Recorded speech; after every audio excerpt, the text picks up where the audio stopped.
Hallelujah. Hallelujah. Praise the Lord. ಕರ್ತನ ಪರಿಶುದ್ಧ ನಾಮಕ್ಕೆ ಸ್ತೋತ್ರವಾಗಲಿ. And the blessed day in the presence of God. ದೇವರ ಸನ್ನಿಧಿಯಲ್ಲಿ ಇನ್ನೊಂದು ಆಶೀರ್ವದಿಸಲ್ಪಟ್ಟ ದಿನದಲ್ಲಿ ನಾವು ಸೇರಿ ಬಂದಿದ್ದೇವೆ. Open your Bibles to Proverbs chapter 22, verse number ಈ 29. ಸಮಯದಲ್ಲಿ ಜ್ಞಾನೋಕ್ತಿ 22ನೇ ಅಧ್ಯಾಯ 29ನೇ ವಚನಕ್ಕೆ ನಾವು ಸತ್ಯವೇದವನ್ನು ತಿರುಗಿಸೋಣ. Proverbs chapter 22, verse number 29. ಜ್ಞಾನೋಕ್ತಿ 22ನೇ ಅಧ್ಯಾಯ 29ನೇ ವಚನ. What does the Bible say? ವಾಕ್ಯ ಏನನ್ನು ಹೇಳ್ತಾ ಇದೆ? Do you see someone skilled in their work? They will serve before kings. They will not serve before officials of low rank. ತನ್ನ ಕೆಲಸದಲ್ಲಿ ಚಟುವಟಿಕೆಯಾಗಿರುವವನನ್ನು ನೋಡು, ಇಂಥವನು ರಾಜರನ್ನು ಸೇವಿಸುವವನಲ್ಲದೆ ನೀಚರನ್ನು ಸೇವಿಸುವುದಿಲ್ಲ. Hallelujah. Hallelujah. What a beautiful word. ಎಂತ ವಾಕ್ಯ ನೋಡ್ರಿ. This word says, ಈ ವಾಕ್ಯ ಈ ಒಂದು ವಾಕ್ಯವು ನಮಗೆ ಈ ರೀತಿಯಲ್ಲಿ ಹೇಳ್ತಾ ಇದೆ. it's not how hard you work. ನೀವು ಯಾವ ರೀತಿಯಲ್ಲಿ ಶ್ರಮಪಟ್ಟು ಕೆಲಸ ಮಾಡ್ತೀರಾ ಅನ್ನೋದನ್ನ ಹೇಳ್ತಾ ಇಲ್ಲ. It's how smart you work. ಎಷ್ಟು ಚುರುಕಾಗಿ ಕೆಲಸ ಮಾಡ್ತೀರಾ ಅದನ್ನ ಇಲ್ಲಿ ಹೇಳ್ತಾ ಇದೆ. Oh, there is a difference. ಇಲ್ಲೊಂದು ವ್ಯತ್ಯಾಸ ಇದೆ. You know, my teacher used to say, ನಾವು ಟೀಚರ್ ಈ ರೀತಿಯಲ್ಲಿ ಹೇಳ್ತಿದ್ರು, don't hard work. ನೀವು ಶ್ರಮಪಟ್ಟು ಕೆಲಸ ಮಾಡಬೇಡಿ. When it becomes hardly working. ಯಾಕಂದ್ರೆ ಅದು ನಿಮಗೆ ಆ ಕೆಲಸವೇ ನಿಮಗೆ ಕಷ್ಟಕರವಾಗಿ So ಪರಿಣಮಿಸುತ್ತದೆ. do smart work. ನೀವು ಚುರುಕಾದ ಕೆಲಸಗಳನ್ನ ಮಾಡಿರಿ. See, a man was told like this. ಒಬ್ಬ ಮನುಷ್ಯನು ಈ ರೀತಿಯಲ್ಲಿ ಅವರಿಗೆ ಈ ರೀತಿಯಲ್ಲಿ ಹೇಳಿದರು, Now, if you hard work, ಒಂದು ವೇಳೆ ನೀನು ಕಷ್ಟಪಟ್ಟು ಶ್ರಮಪಟ್ಟು ದುಡಿಯೋದಾದ್ರೆ you will become rich. ನೀನು ಬಹಳ ಐಶ್ವರ್ಯವಂತನಾಗುತ್ತೀಯ. And this man, ಈ ಒಂದು ವ್ಯಕ್ತಿ the only hardest work he knew, ಆತನಿಗೆ ಕಷ್ಟಪಟ್ಟು ದುಡಿಯುವಂತ ಕೆಲಸ ಒಂದೇ ಆತನಿಗೆ ಗೊತ್ತಿದ್ದು was digging holes. ಈ ಒಂದು ಗುಂಡಿಯನ್ನ ಅಜಿಯೋದನ್ನು ನಾವು So ನೋಡ್ತೇವೆ. what this man did, ಈ ಮನುಷ್ಯ ಏನನ್ನ ಮಾಡ್ತಾನೆ, he went to his backyard. ಆತನು ತನ್ನ ಹಿತ್ತಲಲ್ಲಿ ಹೋಗ್ತಾನೆ. He began to dig the holes. ಆತನು ಅಲ್ಲಿ ಆ ಗುಂಡಿಯನ್ನ ಕಗಿಯುವುದಕ್ಕೆ ಪ್ರಾರಂಭಿಸುತ್ತಾನೆ. He did not become rich. ಆತನ ಅಲ್ಲಿ ಐಶ್ವರ್ಯವಂತನಾಗ್ಲಿಲ್ಲ. But he only got a good backache. ಆತನಿಗೆ ಒಳ್ಳೆ ಒಂದು ಚೆನ್ನಾಗಿರೋ ಒಂದು ಬೆನ್ನು ನೋವು ಉಂಟಾಯಿತು. See, he worked hard. ಆತನು ಶ್ರಮಪಟ್ಟು ಕೆಲಸ But ಮಾಡಿದ. he worked aimlessly without knowing his priorities. ಆದ್ರೆ ಆತನ ಕೆಲಸದ ಆದ್ಯತೆಯನ್ನು ಅರಿಯದೆ ಆತನ ಕೆಲಸ ಮಾಡಿದರ ನಿಮಿತ್ತವಾಗಿ ಅಲ್ಲಿ ಕಷ್ಟಪಟ್ಟನು ಎಂದು ನಾವು ನೋಡ್ತಾ See, ಇದ್ದೇವೆ. today there is a $1,000,000 question asked. ಇವತ್ತಿನ ದಿವಸ ಒಂದು ಕೋಟ್ಯಾನುಗಟ್ಟಲೆಯ ಒಂದು ಬೆಲೆ ಉಳ್ಳಂತ ಪ್ರಶ್ನೆಯನ್ನ ಈ ರೀತಿಯಲ್ಲಿ ಕೇಳ್ತಾರೆ. Why do people fail? ಯಾಕೆ ಜನರು ನಷ್ಟವನ್ನ ಅನುಭವಿಸುತ್ತಾರೆ? Why organizations fail? ಯಾಕೆ ಸಂಸ್ಥೆಗಳು ನಷ್ಟವನ್ನು ಅನುಭವಿಸಿ ಮುಚ್ಚಿ ಹೋಗುತ್ತದೆ? Why businesses fail? ಯಾಕೆ ಈ ಒಂದು ವ್ಯಾಪಾರಗಳು ನಷ್ಟವನ್ನು ಅನುಭವಿಸುತ್ತದೆ? See, the major reason for failure is ಆ ಒಂದು ಎಲ್ಲಾ ವಿಫಲತೆಗೆ ಒಂದು ದೊಡ್ಡ ಕಾರಣ ಯಾವುದೆಂದು ನೋಡುವಾಗ failure in dealing with priorities. ಅವರ ಆದ್ಯತೆಗಳಲ್ಲಿ ಅವರು ಸರಿಯಾದ ರೀತಿಯಲ್ಲಿ ಕೆಲಸ ಮಾಡದೇ ಇರೋದ್ರಿಂದ. For example, how many students are here? ಉದಾಹರಣೆಯಾಗಿ ಇವತ್ತಿನ ದಿವಸ ಇಲ್ಲಿ ಎಷ್ಟು ಜನ ವಿದ್ಯಾರ್ಥಿಗಳಿದ್ದೀರಿ? It is many students. ಎಷ್ಟು ಜನ ವಿದ್ಯಾರ್ಥಿಗಳಿದ್ದೀರಿ? You don't deal with your priorities. ನಿಮ್ಮ ಆದ್ಯತೆಗಳಲ್ಲಿ ಇಂಗ್ಲಿಷ್ ವಿದ್ಯಾಭ್ಯಾಸದ ಆದ್ಯತೆಗಳಲ್ಲಿ ನೀವು ಕೆಲಸ ಮಾಡದೆ What ಹೋದರೆ is your priority? ನಿಮ್ಮ ಆದ್ಯತೆ ಏನಾಗಿರಬೇಕು? Mobile phone, correct? Mobile phone. Then what is your priority? ಹಾಗಾದ್ರೆ ನಿಮ್ಮ ಆದ್ಯತೆ ಯಾವ್ದಾಗಿದೆ? Studies.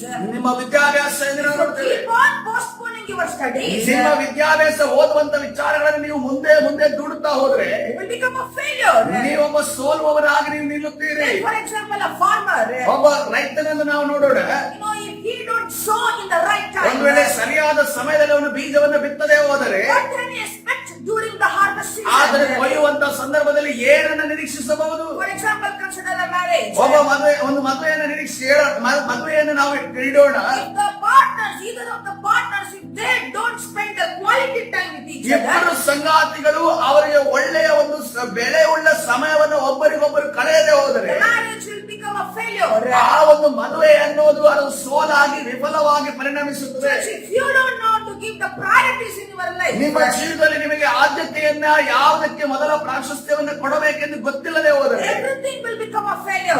ಎಲ್ಲವೂ ಕೂಡ ನೀವು ವಿಫಲತೆಯನ್ನು Even ಅನುಭವಿಸುತ್ತೀರಿ. if it is a pastor, if it is a preacher or whoever it ಒಬ್ಬ is, ಸೇವಕರೇ ಆಗಿರಬಹುದು, ಅವರು ಯಾರೇ ಆಗಿರಬಹುದು, we must know our priorities in our ನಮ್ಮ life. ಜೀವಿತದಲ್ಲಿ ನಾವು ಯಾವುದಕ್ಕೆ ಮೊದಲ ಪ್ರಾಶಸ್ತ್ಯವನ್ನು ಕೊಡಬೇಕು ಅನ್ನೋದು ನಮಗೆ ಗೊತ್ತಿರಬೇಕು. If you feel that you are not progressing in your life, ನಿನ್ನ ಜೀವಿತದಲ್ಲಿ ನೀನು ಅಭಿವೃದ್ಧಿಯನ್ನು ಹೊಂದುತ್ತಾ ಇಲ್ಲ ಅನ್ನೋದು ನನಗೆ if ಅನಿಸುತ್ತಿರುವುದಾದರೆ you are ending up hanging around in circles, ಈ ಒಂದೇ ಕಡೆಯಲ್ಲಿ ಸುತ್ತುತ್ತಾ ಇದೆಯಾ ಅನ್ನೋದು ನನಗೆ if you ಅನಿಸುವುದಾದರೆ are getting frustrated in your life, ನಿನ್ನ ಜೀವಿತದಲ್ಲಿ ನೀನು ಒಂದು ರೀತಿಯಲ್ಲಿ ವೇದನೆಯನ್ನು ಅಥವಾ ಒಂದು ರೀತಿಯಲ್ಲಿ ಖಿನ್ನತೆಯನ್ನು for ಅನುಭವಿಸುತ್ತಿರುವುದಾದರೆ all these questions, if your answer is yes, ಈ ಒಂದು ಎಲ್ಲಾ ಪ್ರಶ್ನೆಗಳಿಗೆ ಹೌದು ನಾನು ಈ ರೀತಿಯಲ್ಲಿ ಅನುಭವಿಸುತ್ತಿದ್ದೇನೆ ಅನ್ನೋದು ನಿಮ್ಮ ಉತ್ತರ ಆಗಿರುವುದಾದರೆ, then that means all your priorities all are mixed up. ಅದರ ಅರ್ಥ ಏನಂದ್ರೆ ನೀವು ನಿಮ್ಮ ಪ್ರಾಶಸ್ತ್ಯ ಕೊಡುವುದು ಅಥವಾ ಆದ್ಯತೆಯನ್ನು ಕೊಡುವುದು ಎಲ್ಲವೂ ಕೂಡ ಗೊಂದಲಮಯವಾಗಿದೆ. Make Lord Jesus your top priority. ನಿಮ್ಮ ಯೇಸು ಕ್ರಿಸ್ತರನ್ನ ನೀವು ಮೊದಲನೆಯ ಸ್ಥಾನದಲ್ಲಿ ಇಟ್ಟಿರ್ರಿ. Begin your day with the word and the prayer. ನಿಮ್ಮ ಒಂದು ದಿನವನ್ನ ದೇವರ ವಾಕ್ಯದಿಂದಲೂ ಪ್ರಾರ್ಥನೆಯಿಂದಲೂ ಪ್ರಾರಂಭ ಮಾಡಿರಿ. Doing this you could save from a lot of troubles and problems. ಈ ಒಂದು ವಿಚಾರವನ್ನ ನಿಮ್ಮ ಜೀವಿತದಲ್ಲಿ ಮಾಡುವುದರ ಮುಖಾಂತರವಾಗಿ ಅನೇಕ ಸಮಸ್ಯೆಗಳು, ಅನೇಕ ತಲೆನೋವುಗಳು ನಿಮ್ಮನ್ನು ಬಿಟ್ಟು ಹೋಗುತ್ತದೆ. Hallelujah. Listen to the voice of the Holy Spirit. ಪರಿಶುದ್ಧಾತ್ಮನ ಸ್ವರವನ್ನು ಕೇಳಿಸಿಕೊಳ್ಳುವವರಾಗಿ. For example, Joseph. ಉದಾಹರಣೆಯಾಗಿ ಯೋಸೇಫನನ್ನು ನೋಡ್ರಿ. See, how did he join Potiphar's ಆತನು house? ಪೋಟಿಫರನ ಮನೆಯಲ್ಲಿ ಯಾವ ರೀತಿಯಲ್ಲಿ ಆತನು ಸೇರಿಕೊಂಡ. He came as a master. ಆತನು ಅಲ್ಲಿ ಯಜಮಾನನಾಗಿ ಬಂದ. He came as a servant. ಆತನೊಬ್ಬ ಸೇವಕನಾಗಿ, ಆಳಾಗಿ, ದಾಸನಾಗಿ ಬಂದ. He came as a laborer. ಆತನೊಬ್ಬ ಆಳಾಗಿ, ದಾಸನ ಗುಲಾಮನಾಗಿ ಬಂದ. Slowly. ಆದರೆ ಕ್ರಮೇಣವಾಗಿ Day by day, years after years. ದಿನದಿಂದ ದಿನಕ್ಕೆ, ವರ್ಷದಿಂದ ವರ್ಷಕ್ಕೆ He was promoted and became the supervisor in the same house. ಆತನು ಯಾವ ಮನೆಯಲ್ಲಿ ಆಳಾಗಿ, ದಾಸನಾಗಿ, ಗುಲಾಮನಾಗಿ ಬಂದನು ಆ ಮನೆಯಲ್ಲೇ ಆತನು ಯಜಮಾನನಾಗಿ ನಿಂತರೆಂದು ನಾವು ನೋಡ್ತಾ He ಇದ್ದೇವೆ. came as a servant. ಆತನೊಬ್ಬ ಸೇವಕನಾಗಿ, ಗುಲಾಮನಾಗಿ ಬಂದನು. But he became the master of servants. ಆದ್ರೆ ಆ ಒಂದು ಅಲ್ಲಿ ಗುಲಾಮರು ಯಾರಿದ್ದಾರೆ, ದಾಸರು ಯಾರಿದ್ದಾರೆ, ಅವರ ಮೇಲೆ ಯಜಮಾನನಾಗಿ ನಿಂತನು. In the same company. ಆದರೂ ಅದೇ ಕಂಪನಿಯಲ್ಲಿ, ಅದೇ ಮನೆಯಲ್ಲಿ ಜೀವಿಸಿದ ಆತನಾಗಿದ್ದಾನೆ. He grew in the same house. ಅದೇ ಮನೆಯಲ್ಲಿ ಬೆಳೆದವನಾಗಿದ್ದಾನೆ. For the same Joseph. ಅದೇ He ಯೋಸೇಫನು was put into the prison. ಆತನು ಕಾರಾಗೃಹಕ್ಕೆ ಹಾಕಲ್ಪಟ್ಟನು. No, with false allegations. ಆ ತಪ್ಪಾದ ಆರೋಪವನ್ನು ಮಾಡಿ ಅದರಿಂದ ಕಾರಾಗೃಹಕ್ಕೆ ಹಾಕಿದರು. He came as a prisoner. ಅದನ್ನು ಕಾರಾಗೃಹ ಕೈದಿಯಾಗಿ ಬಂದನು. But he became the master of prisoners. ಆದ್ರೆ ಅಲ್ಲಿ ನೋಡುವಾಗ ಕೈದಿಗಳಿಗೆ ಆತನು ಯಜಮಾನನಾಗಿ ನಿಂತನು. He gained friendship with the jailer. ಆದ್ರೆ ಅಲ್ಲಿರುವಂತಹ ಕಾರಾಗೃಹದ ಯಜಮಾನ ಅಥವಾ ಅಧಿಕಾರಿಯ ಜೊತೆ ಒಂದು ಸ್ನೇಹವನ್ನು ಬೆಳೆಸಿಕೊಂಡನು. This same Joseph. ಈ ಅದೇ ಯೋಸೇಫನು He was made to stand before the king. ಆತನು ರಾಜನ ಮುಂದೆ ನಿಲ್ಲುವಂತೆ ದೇವರು ಮಾಡಿದನು. That is what we read in the first verse. ಅದನ್ನೇ ನಾವು ದೇವರ ಅಲ್ಲಿ ಮೊದಲನೇ ವಚನ ನಾವು ಆ ರೀತಿಯಲ್ಲಿ You ಓದುತ್ತೀವಿ. see someone skilled in their work, they will serve before kings. ತನ್ನ ಕೆಲಸದಲ್ಲಿ ಚಟುವಟಿಕೆಯಾಗಿರುವುದನ್ನು ನೋಡು, ಇಂಥವರು ರಾಜರನ್ನು ಸೇವಿಸುವನಲ್ಲದೆ ನೀಚರನ್ನು ಸೇವಿಸುವುದಿಲ್ಲ. Hallelujah. See, this same Joseph, ಇದೇ ಯೋಸೇಫನು his wisdom and his everything, ಆತನ ಜ್ಞಾನವತ್ತು ಎಲ್ಲವೂ ಕೂಡ that even amazed the king of Egypt. ಐಗುಪ್ತ ದೇಶದ ಫರೋವನಿಗೂ ಕೂಡ ಅಲ್ಲಿ ಆಶ್ಚರ್ಯಚಕಿತನನ್ನಾಗಿ ಮಾಡಿತ್ತು. A skilled man will stand before kings. ಒಬ್ಬ ಈ ಚಟುವಟಿಕೆ ಉಳ್ಳಂತ, ಚುರುಕು ಉಳ್ಳಂತ ವ್ಯಕ್ತಿ ರಾಜನ ಮುಂದೆ ಆತನು ನಿಲ್ಲುವವನಾಗಿದ್ದಾನೆ. If you are a student, ಒಂದು ವೇಳೆ ನೀವು ವಿದ್ಯಾರ್ಥಿ ಆಗಿರುವುದಾದ್ರೆ what is your priority? ನಿಮ್ಮ ಆದ್ಯತೆ ಯಾವ್ದಾಗಿದೆ? Where is your priority? ನಿಮ್ಮ ಆದ್ಯತೆ ಎಲ್ಲಿದೆ? No, don't just study for your exam. ಕೇವಲ ನಿಮ್ಮ ಎಕ್ಸಾಮ್ಗೋಸ್ಕರ, ಪರೀಕ್ಷೆಗೋಸ್ಕರ ಮಾತ್ರ ಕಲಿಯಬೇಡ್ರಿ. Study only for your exam. ನೀವು ಒಂದು ವೇಳೆ ನೀವು ಕೇವಲ ಪರೀಕ್ಷೆಗಳಿಗೆ ಮಾತ್ರ ಓದೋದಾದ್ರೆ Only you will remember until you have your exam. ನಿಮಗೆ ಎಕ್ಸಾಮ್ ಆಗುವ ತನಕ, ಪರೀಕ್ಷೆ ಆಗುವ ತನಕ ಆ ವಿಚಾರಗಳು ಮಾತ್ರ But if you ಮನಸ್ಸಿನಲ್ಲಿರ್ತವೆ. study to gain knowledge, ನೀವು ತಿಳುವಳಿಕೆಯನ್ನ, ನೀವು ಜ್ಞಾನವನ್ನು ಹೊಂದುವುದಕ್ಕೋಸ್ಕರ ನೀವು you ಓದುವುದಾದರೆ will remember for the lifetime. ನಿಮ್ಮ ಜೀವಂತ ಪರ್ಯಂತ ಆ ಎಲ್ಲಾ ವಿಚಾರಗಳು ನಿಮ್ಮ ಮನಸ್ಸಿನಲ್ಲಿರ್ತವೆ. If you are an employee, ಒಂದು ವೇಳೆ ನೀವು ಉದ್ಯೋಗಸ್ಥರಾಗಿರುವುದಾದ್ರೆ learn new things every day.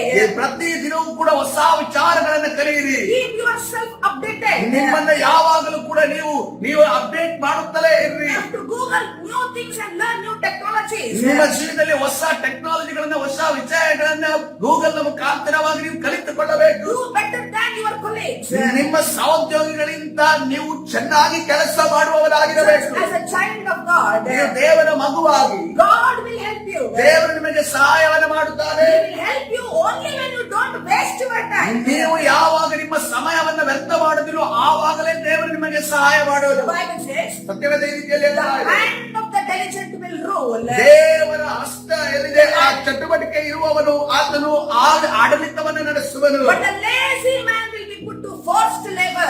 ಚುರುಕು ಕೈಯವನಿಗೆ ರಾಜ್ಯಾಧಿಕಾರ, ಮೈಗಳ್ಳನಿಗೆ ಬಿಟ್ಟಿಯ ಬದುಕು ಎಂದು ನಾವು ನೋಡ್ತಾ ಇದ್ದೇವೆ. ಎಲ್ಲಿ ನೀವು ಓದುತ್ತೀರಿ? Proverbs chapter 12 verse number 24. ಜ್ಞಾನೋಕ್ತಿ 12ನೇ 24ನೇ ವಚನ. What the Bible says. ವಾಕ್ಯ ಇದಕ್ಕೆ ವಾಕ್ಯ ಏನೇನು ಹೇಳ್ತಾ The ಇದೆ? hand of the diligent will rule.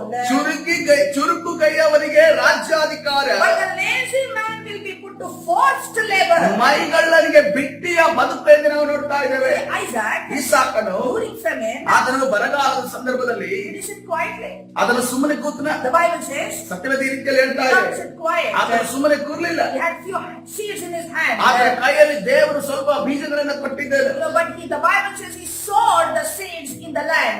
ಆತನು ಆ ಸಮಯದಲ್ಲಿ ಕೂಡ ಬರಗಾಲದ ಸಮಯದಲ್ಲಿ ಭೂಮಿಯಲ್ಲಿ ಬೀಜವನ್ನ ಬಿತ್ತಿದ್ದಾರೆ ಎಂದು ನಾವು ನೋಡ್ತಾ The ಇದ್ದೇವೆ. Bible mentions ಸತ್ಯವೇದದಲ್ಲಿ ಈ ರೀತಿಯಲ್ಲಿ ಬರೆಯಲ್ಪಟ್ಟಿದೆ. there was a famine in the land. ಆ ಒಂದು ಸಮಯದಲ್ಲಿ ಆ ಒಂದು ಜಾಗದಲ್ಲಿ ಆ ಒಂದು ಸ್ಥಳದಲ್ಲಿ ಬರಗಾಲ ಇತ್ತು. So when there is famine, ಯಾವಾಗ ಬರಗಾಲ ಇತ್ತು there is no rain. ಮಳೆ ಇರೋದಿಲ್ಲ, There is no water. ನೀರು ಇರೋದಿಲ್ಲ. What does the ground become? ಹಾಗಾದ್ರೆ ಅಲ್ಲಿ ಮಣ್ಣು ಅಥವಾ ಅಲ್ಲಿರೋ ಮಣ್ಣು ಏನಾಗುತ್ತದೆ? It becomes hard. ಭೂಮಿ ಯಾವ ರೀತಿ ಇರ್ತದೆ? ಗಟ್ಟಿಯಾಗಿರ್ತದೆ. It isn't soft. ಅದು ಯಾವುದೇ ಕಾರಣಕ್ಕೂ ಮೃದು ಆಗಿರೋದಿಲ್ಲ. If it is rainy season, ಒಂದು ವೇಳೆ ಮಳೆಯ ಸಮಯ ಆಗಿರುವುದಾದ್ರೆ definitely the ground, the land will be soft. ಭೂಮಿ ಮಣ್ಣು ಅಲ್ಲಿ ಅಲ್ಲಿ ಒಂದು ಮೃದು ಆದ ಒಂದು ಬಿಹೇವಿಯರ್ ಅನ್ನು ತೋರಿಸುತ್ತದೆ. You can till the ground very easily. ಬಹಳ ಸುಲಭವಾಗಿ ಅಲ್ಲಿ ಉಳುಮೆಯನ್ನ ಮಾಡಬಹುದು. But when during the famine, ಆದರೆ ಈ ಒಂದು ಬರಗಾಲದ ಸಂದರ್ಭದಲ್ಲಿ the ground is dry. ಅಲ್ಲಿ ಅಲ್ಲಿರುವಂತ ಭೂಮಿ ಅಲ್ಲಿ ಒಣಗಿ ಹೋಗಿತ್ತೆಂದು ನಾವು ನೋಡ್ತಾ ಇದ್ದೇವೆ. Now the land is very hard. ಇಲ್ಲಿ ನಾವು ನೋಡ್ತಾ ಇದ್ದೇವೆ ಅಲ್ಲಿ ಏನು ಮಣ್ಣಿದೆ ಅಥವಾ ಭೂಮಿ ಇದೆ ಅಲ್ಲಿ ಗಟ್ಟಿ ಆಗಿರುವುದನ್ನು But ಗಮನಿಸಿದ್ರೆ what did Isaac did? ಆದ್ರೆ ಈಸಾಕನು ಏನನ್ನ ಮಾಡ್ತಾನೆ? Even during the famine, ಆ ಒಂದು ಬರಗಾಲದ ಸಂದರ್ಭದಲ್ಲಿ though ಕೂಡ the ground was dry and hard, ಆ ಒಂದು ಭೂಮಿ ಒಣಗಿದ ಹೋಗಿಯೂ ಅದೇ ರೀತಿಯಲ್ಲಿ ಗಟ್ಟಿಯಾಗಿದ್ದರೂ he ಕೂಡ tilled the ground. ಆತನು ಭೂಮಿಯನ್ನು ಉಳುಮೆ ಮಾಡಿದನೆಂದು ನಾವು ನೋಡ್ತೇವೆ. Hallelujah. He gave his 100% work. ಆತನು 100% ತನ್ನ ಕೆಲಸವನ್ನ ಆ ಭೂಮಿಯ ಮೇಲೆ ಮಾಡಿದನು. Then what did God do? ದೇವರು ಅವಾಗ ಏನನ್ನ ಮಾಡ್ತಾರೆ? There was no rain. ಅಲ್ಲಿ ಮಳೆ ಇಲ್ಲದೆ ಇದ್ದರೂ ಕೂಡ, There was no water. ನೀರು ಇಲ್ಲದೆ ಇದ್ದರೂ ಕೂಡ God gave him 100% harvest. ದೇವರು 100% ಬೆಳೆಯನ್ನ ಅಲ್ಲಿ ಕೊಟ್ಟನೆಂದು ನಾವು ನೋಡ್ತಾ ಇದ್ದೇವೆ. Hallelujah. Look at Isaac's life. ಈಸಾಕನ ಜೀವಿತವನ್ನು ನೋಡ್ರಿ. Coming into obedience. ಅದನ್ನು ವಿಧೇಯತೆಗೆ ಬಂದಾಗ, It is 100% in his life. ಅದರ ವಿಧೇಯತೆ ವಿಚಾರ ಬಂದಾಗ ಆತನ 100%. When it came to prayer life, ಅದರ ಪ್ರಾರ್ಥನೆ ಜೀವಿತಕ್ಕೆ ಬಂದಾಗ he gave his 100%. ಅದರ 100%. Because the Bible says, ದೇವರ ಈ ರೀತಿಯಲ್ಲಿ ಹೇಳ್ತಾರೆ. Rebecca was coming. ರೆಬೆಕ್ಕಳು ಐಸಾಕನ ಮನೆಯ ದಾರಿಯಲ್ಲಿ ಬರುವಂತ ಸಂದರ್ಭದಲ್ಲಿ Isaac was praying at Bir Lahai. ಈಸಾಕನು ಅಲ್ಲಿ ಬೀರ್ ಲಹಾಯ್ ಎಂಬ ಸ್ಥಳದಲ್ಲಿ ಆತನು ಪ್ರಾರ್ಥನೆ He gave ಮಾಡುತ್ತಿದ್ದಾನೆ. his 100% prayer life. ಆತನು ತನ್ನ ಜೀವಿತದಲ್ಲಿ ಆ 100% ಪ್ರಾರ್ಥನೆ ಜೀವಿತವನ್ನು ಮಾಡುತ್ತಿದ್ದಾನೆ. Obedience to his father. ತನ್ನ ತಂದೆ ಅಬ್ರಾಹ್ಮನಿಗೆ ಆತನಿಗೆ ವಿಧೇಯರಾಗಿದ್ದರು. It was 100%. ಅದು 100%ವಾಗಿತ್ತು. When he became a family man, ಯಾವಾಗ ಆತನು ಕುಟುಂಬಸ್ಥನಾದನು, he gave his 100% to take care of his family. ಆತನ ಕುಟುಂಬವನ್ನು ನೋಡಿಕೊಳ್ಳುವುದಕ್ಕೋಸ್ಕರವಾಗಿ 100% ಆತನು ಶ್ರಮ ಪಟ್ಟನು. What did God do? ದೇವರೇನನ್ನ ಮಾಡಿದನು? God gave him 100% harvest. ದೇವರು ಅದರ ನಿಮಿತ್ತವಾಗಿ ಆತನಿಗೆ 100% ಬೆಳೆಯನ್ನ ಪ್ರತಿಫಲವನ್ನ ಕೊಟ್ಟನೆಂದು ನಾವು ನೋಡ್ತಾರೆ. Hallelujah. Listen to this word. ಈ ಸಮಯದಲ್ಲಿ ನೀವು ನನ್ನ ಮಾತನ್ನು ಕೇಳುತ್ತಿರುವುದಾದರೆ, As a mother, ನೀವು ತಾಯಿಯಾಗಿ prioritize your work. ನಿಮ್ಮ ಕೆಲಸಗಳನ್ನ ನೀವು ಆದ್ಯತೆ ಕೊಡಿಸಿರಿ, ಅದಕ್ಕೆ ಪ್ರಾಶಸ್ತ್ಯ ಕೊಡ್ರಿ. For your children and husband. ನಿಮ್ಮ ಮಕ್ಕಳಿಗೋಸ್ಕರನೂ ನಿಮ್ಮ ಗಂಡನಿಗೋಸ್ಕರವೂ ನೀವು ಪ್ರಾರ್ಥನೆ ಮಾಡ್ರಿ. As a father, ನೀವು ತಂದೆಯಾಗಿರುವುದಾದರೆ prioritize things in your life. ನಿಮ್ಮ ಜೀವಿತದಲ್ಲಿ ನಿಮ್ಮ ಕೆಲಸಗಳಿಗೆ ಆದ್ಯತೆಯನ್ನ ಕೊಡ್ರಿ. Pray for your family as a high priest. ನಿಮ್ಮ ಒಂದು ಮನೆಯ ಒಂದು ನಿಮ್ಮ ಕುಟುಂಬದ ಒಂದು ಯಾಜಕನಾಗಿ ಕುಟುಂಬಕ್ಕೋಸ್ಕರ ಪ್ರಾರ್ಥನೆ ಮಾಡ್ರಿ. Take care of your family. ನಿಮ್ಮ ಕುಟುಂಬದ ಎಲ್ಲಾ ವಿಚಾರಗಳನ್ನು Make ನೋಡಿಕೊಳ್ಳುವವರಾಗಿರಿ. sure your children gets good education. ನಿಮ್ಮ ಮಕ್ಕಳಿಗೆ ಒಳ್ಳೆ ವಿದ್ಯಾಭ್ಯಾಸ ಸಿಗುವ ಹಾಗೆ ನೋಡಿಕೊಳ್ಳಿರಿ. Take care of your wife. ನಿಮ್ಮ ಹೆಂಡತಿಯನ್ನ ನೀವು ನೋಡಿಕೊಳ್ಳಿರಿ. Prioritize things in your ನಿಮ್ಮ life. ಜೀವಿತದಲ್ಲಿ ನೀವು ಆದ್ಯತೆಗಳನ್ನ ಪ್ರಾಶಸ್ತ್ಯಗಳನ್ನ ಕೊಡ್ರಿ. As a student, ನೀವು ಒಂದು ವೇಳೆ ವಿದ್ಯಾರ್ಥಿಯಾಗಿರುವಾಗ prioritize your studies. ನಿಮ್ಮ ಒಂದು ವಿದ್ಯಾಭ್ಯಾಸದ ವಿಚಾರದಲ್ಲಿ ಆದ್ಯತೆಯನ್ನ ಪ್ರಾಶಸ್ತ್ಯವನ್ನು Put ಕೊಡ್ರಿ. your phone on silent. ನಿಮ್ಮ ಒಂದು ಫೋನ್ ಅನ್ನ ಸೈಲೆಂಟ್ ಗಾಗಿ ದೂರ ಇಡ್ರಿ. Study.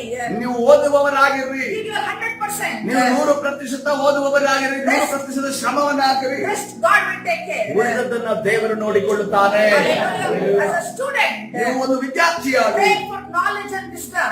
ನೀವು ಜ್ಞಾನಕ್ಕೋಸ್ಕರವೂ ತಿಳುವಳಿಕೆಗೋಸ್ಕರವೂ ಪ್ರಾರ್ಥನೆ ಮಾಡ್ರಿ. As a pastor, ನೀವು ಒಂದು ವೇಳೆ ಸೇವಕರಾಗಿರುವುದಾದ್ರೆ, as a preacher, ನೀವು ಒಂದು ಬೋಧಕರಾಗಿರುವುದಾದ್ರೆ prioritize your things. ನಿಮ್ಮ ಒಂದು ವಿಚಾರಗಳಿಗೆ ನೀವು ಪ್ರಾಶಸ್ತ್ಯವನ್ನ ಕೊಡ್ರಿ, ಆದ್ಯತೆಯನ್ನು ಕೊಡ್ರಿ. First God, ಮೊದಲು ದೇವರಿರಬೇಕು, second family, ಎರಡನೇದಾಗಿ ಕುಟುಂಬ ಇರಬೇಕು, third ministry. stay. ಮೂರನೇದಾಗಿ ಸೇವೆ This ಇರಬೇಕು. is the right priority.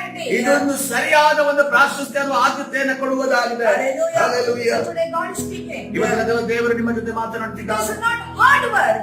ಯಾವಾಗಲೂ ಶ್ರಮ ಕೆಲಸದಿಂದಲೇ ಕಾರ್ಯ ನಡೆಯುವುದಲ್ಲ.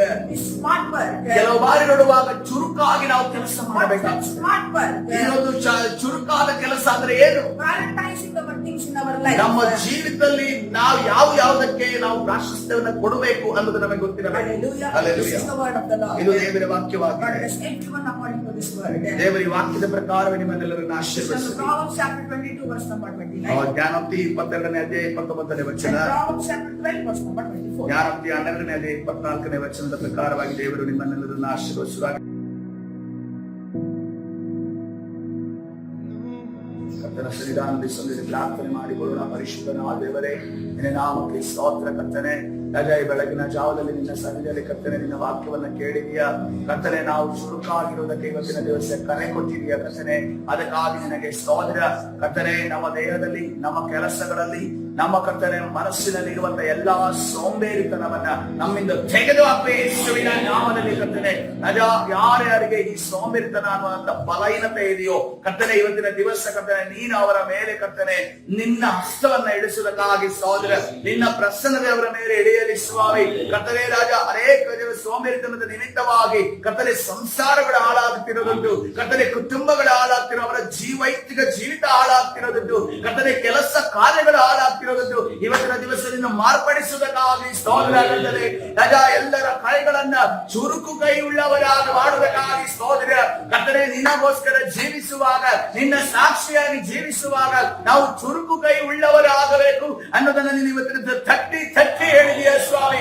ಅದಕ್ಕಾಗಿ ನಿನಗೆ ಸ್ತೋತ್ರ ಮಾಡುತ್ತೇವೆ ಕರ್ತನೆ. ನೀವು ತಾನೇ ನಮ್ಮನ್ನ ಬಲಪಡಿಸು. ಇವತ್ತಿನಿಂದ ಕರ್ತನೆ ನಮ್ಮೆಲ್ಲ ಕೆಲಸ ಕಾರ್ಯಗಳು ಯಾವ ರೀತಿಯಲ್ಲಿ ನಾವು ಯಾವ ಆದ್ಯತೆಯನ್ನು ಕೊಡಬೇಕು, ಯಾವ ಪ್ರಾಶಸ್ತ್ಯವನ್ನು ಕೊಡಬೇಕು ಅದನ್ನು ನೀನು ತಿಳಿಯಪಡಿಸುವುದಕ್ಕಾಗಿ ಸ್ತೋತ್ರ. ದೇವರಾತ್ಮನೇ ಕರ್ತನೆ, ಯಾವ ರೀತಿಯಲ್ಲಿ ಯೋಸೇಫನನ್ನು ನಡೆಸಿದೆಯೋ ಅದೇ ರೀತಿಯಲ್ಲಿ ಕರ್ತನೆ ನಮ್ಮ ಇಲ್ಲಿರುವಂತಹ ಒಬ್ಬೊಬ್ಬರನ್ನ, ನಮ್ಮ ಸಭೆಯ ಒಬ್ಬೊಬ್ಬ ಮಕ್ಕಳನ್ನ ನೀನು ನಡೆಸುವುದಕ್ಕಾಗಿ ಸ್ತೋತ್ರ. ನಮ್ಮನ್ನು ಆಶೀರ್ವದಿಸು, ಬಲಪಡಿಸು, ನಿನ್ನ ಪ್ರಸನ್ನತೆ ತುಂಬು. ಕರ್ತನಾದ ಯೇಸು ಸ್ವಾಮಿ ಹೆಸರಲ್ಲಿ ಪ್ರಾರ್ಥಿಸಿ ಹೊಂದಿಕೊಳ್ತೇನೆ, ಜೀವವುಳ್ಳ ತಂದೆ. ಆಮೆನ್.